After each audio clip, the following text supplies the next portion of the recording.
Wow, they actually did something for PvP. I am actually surprised by this. This is a big change, and personally, this is a really good change in my opinion.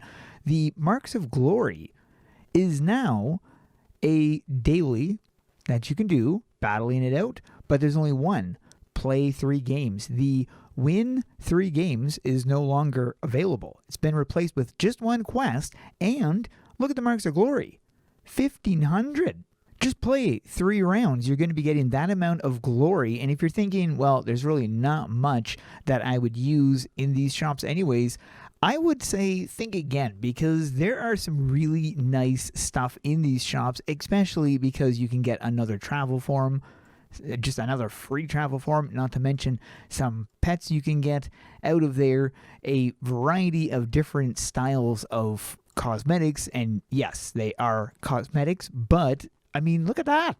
That is pretty cool. And there's some other really nice ones. Look at that. That is nice. Like, there's a lot of just nice looking things in here. You get some titles as well. Now, all of these things cost a lot. Like, look, 10,000. So it's going to take 10 days just to get this. Or, well, not quite 10 days, but it's still going to take, multiple days just to get this. But look at that. Isn't that nice? And there's a lot. There's a lot of really nice, awesome looking weapons that I would say they are some of the best looking in this game. So this is another one. I don't have this, but a lot of really awesome stuff. Definitely worth going for. You know what I'd like to see? I'd like to see the return of the Legion map. You know, the one for the Siege of Souls? But don't put it in with the other PvP. Don't put it into the normal PvP queuing. Put it as a separate one and let people, even if there's not anybody on the other side, if they could still play it. Because that would be another way of obtaining the rewards, as well as doing something a little bit different in the PvP realm. Want to mention a few things that was talked about on Discord by Clarion, one of the devs. So this is what he said regarding the pirate class.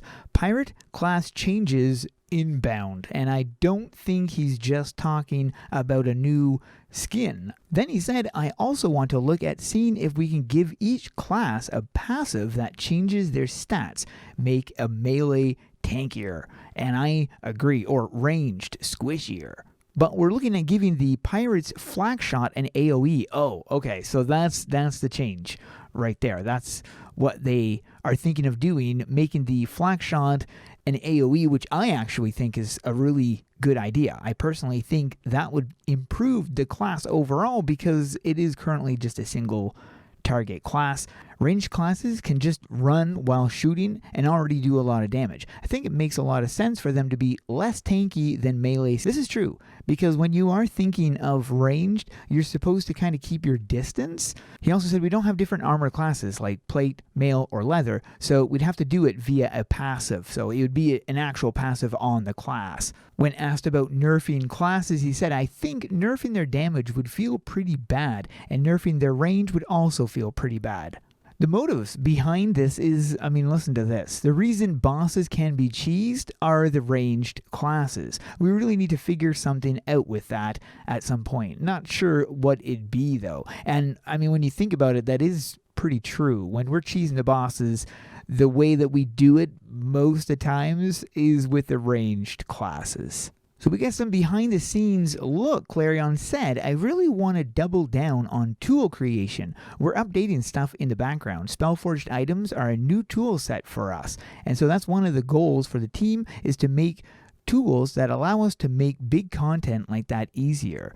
And that right there is exactly what Artix has been saying about AQ World. If you guys have been following the AQ World Infinity, that's what they're doing, is they're building tools and things that they'll be able to use to create content and other things as well with their monsters and all the rest. Like, creating the tools to design the things is so much easier than just having to design it based through the coding or programming or however it's done. He also said, I think it'd be cool if we could get something like a multiple cosmetic slot. Well, that would be really neat.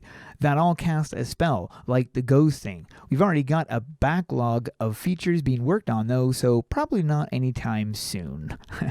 The latest tool they're working on is the war system. Said the war system revamps are what we're currently working on. War system is the first thing. Inventory revamp, and this is something they mentioned before, so there is going to be an inventory revamp. That's definitely going to help. More graphic setting options. So you know how you guys were saying you wanted other options to remove certain things. Well, I think this is what they're looking into when it says graphics. So these are the highest priority stuff. The war system, inventory revamp, and more graphic settings. For the set of the day, I'm going with this one right here. Great set, made it into the set of the day. That is it for this one. Hope you guys enjoyed. Thanks for watching, and keep those swords swinging.